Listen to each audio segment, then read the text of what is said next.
Hey YouTube, and welcome back to Vita versus 3DS. This video is going to serve as a video response to two of my other videos, which was my first video, the browser comparison, and the other video, which was about the organization and navigation of the system. Making this video, of course, because as most of you should know by now, Firmware 1.8 came out on Vita, which addressed many issues, many problems that the system had, and as well as added quite a few things. So this isn't an exhaustive list of all the things it addressed. Of course, that would take way too long. It would take multiple videos for me to do. Of course, 1.8 has made substantial improvements to virtually everything on the Vita, including the movie player, the music player, near notifications, the operating system, maps, the browser, the overall speed of the system, and so many other things. So this video is just going to focus on, or primarily focus on, the problems that Firmware 1.8 have fixed with regards to things that I've said in other videos. So the first thing I wanted to do was to go right to the browser. So the browser is more or less the same, except you should notice right away that it has a little button right here, this one, on top. It's kind of like to the top. This is a to the top button, which is handy instead of having to scroll through the whole system and scroll through everything on the page to get to the top. You just hit that button, which is it's neat and it works. A really important thing that they actually fixed with the browser, that they made better, not totally fixed, of course, which not too many people know about right now, is the checkerboarding problem that would happen with when browsing. So I want people to go to this link right there, and that's my original browser video, and I'm linking right to the time of when I showed off this same page, IGN, and it really showed the checkerboarding problem. When I scrolled the page, as soon as I moved off of what was here, right away it checkerboarded. It wasn't loaded yet. But as we could see here, I'm going to go down. There's no checkerboarding yet. It's going to come. If I scroll down faster, if I get near the bottom. Oh no, it didn't even come that time. Well, that's great. So checkerboarding, it happened a little bit at the top there, as you saw, but it was very quick. It was like a split second, and it didn't really cause much of a problem. So the pages just load better. I mean, that loaded the entire IGN page there in the same amount of time as before, and it didn't have to buffer the image with a checkerboard. So that's really great. Another feature they added was back touch scrolling. So right now, I think I have to enable it actually. Oh no, here we go. Yeah, so right now I'm scrolling with the back touch. So the back touch scrolling isn't bad. It's okay, but I mean, it's nice if you're looking at a picture and you didn't want to use your finger to obscure the image or whatever. But the problem with back touch scrolling is that you can't pinch to zoom like you can with the front, and that kind of sucks. But anyway, I mean, it's optional and you don't have to use it, and even when you use it, it's it's just it is what it is. So it's not a big deal. So moving on, we're going to go to the navigation now.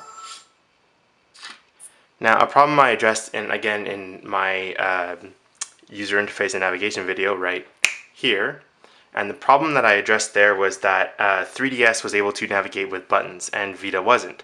And this is, although navigating with a touchscreen is more accurate and faster, of course, not many people want to dirty up their screen with their fingers. Sometimes you just want to use the buttons to navigate. And luckily with this firmware update, they gave us the option to. So you just enable it and you can navigate with the buttons.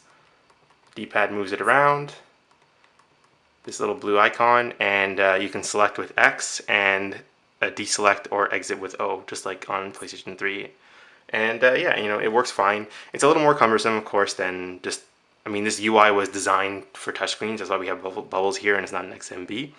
Would have been great if they added an XMB with button support, but they're doing what they can do, and this works just fine for people who hate the touchscreen. I don't, but for those of you who hate them, that's your option. So those are my two major criticisms, which I have in other videos which have been addressed with this firmware update. So now on to some other things they added which I really like. Notifications. I wanted to address this. Although we haven't seen one in this video yet, hopefully maybe someone will sign on and we'll see it. The notification for that pops up for trophies, or when your friend signs on, or when something's finished downloading, in the top right, it's now smaller than it was before. It doesn't take up that much screen real estate, which is really great. Sometimes, I remember one specific match, I was playing Virtua Tennis and my friend signed on and it popped up, and I literally couldn't see my opponent for a few seconds, and he scored a point on me, and that was actually really the first time that I realized that this could be a problem. So they did make it, it's about half the size that it was, well, half the width, which is helpful, and it doesn't stay as long. It stays for like maybe 2 seconds, that's exactly how long I need to read that little thing there. So that's really great. And also another awesome improvement is that, watch this. See how fast the notification bubble loaded there? It loads that fast always now. Before, when you're downloading something, or when a friend signs on, or when you get a message, you'd hit that notification bubble and it could take up to 20 seconds to load it, which is kind of ridiculous. Also, when you see a little number here sometimes when you have a notification and you hit that button and then you check your notifications and you hit it back, the number wouldn't disappear right away. And now it does. So the notification icon now is, and the functionality is it's just better. It's quicker, and it's a lot better than it was before. And lastly, the last thing they added, which of course I'm saving for last for a specific reason, of course, is PS1 support. What everybody on the internet that owns a Vita has been crying for. Before I get into it, I just wanted to say that I think it's absolutely ridiculous the big deal everyone was making about PS1 support. We have a brand new online enabled system here with awesome graphics and full friends list integrations and trophies and Uncharted and a lot of potential, and everybody on the internet has literally for months just been screaming about playing freaking PS1 games. I don't get it. I don't understand. Anyway, that's just my little rant. I don't understand why you bought this system if all you want to play is PS1 games. You can keep your PS3 or a PSP, which has been able to play PS1 games forever. I don't understand why you bought a new system to play old games. Anyway, that aside, it's here now, so these people can finally stop complaining, although we know they won't. Sony will be rolling out PS1 games week by week on the Vita store. The vast majority of all PS1 games on PSN, though, can be transferred to Vita through a PS3, like all these were. I transferred Street Fighter Alpha, all the Resident Evils, and Castlevania Symphony of the Night to my Vita from my PS3. It's a little bit cumbersome. I kind of wish they were just in the Vita store, but you know, when you want to play these games, that's how you do it. I wasn't much of a PS1 guy myself.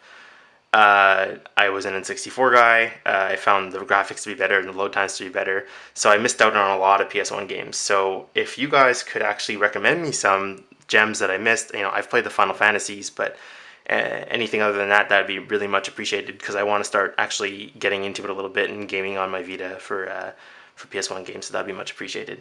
So anyway, that's it. That's basically all the criticisms, the major ones that I've had that it addressed. Remember that it addressed much more than just what I said in this video. Virtually everything was touched upon. It's really great, this firmware update, and I find that a lot of people tend to be just focusing on the PS1 support and ignoring all the other awesome things that Sony has done to improve the Vita experience. They still have a long way to go, just like the 3DS and just like any other system. But if we've seen how much the PS3 has evolved in its lifetime, I feel that's a good indication of the potential that Vita has to evolve. And this is a nice first step. So yeah, that's it. And thanks for watching, guys. See you next time. Bye.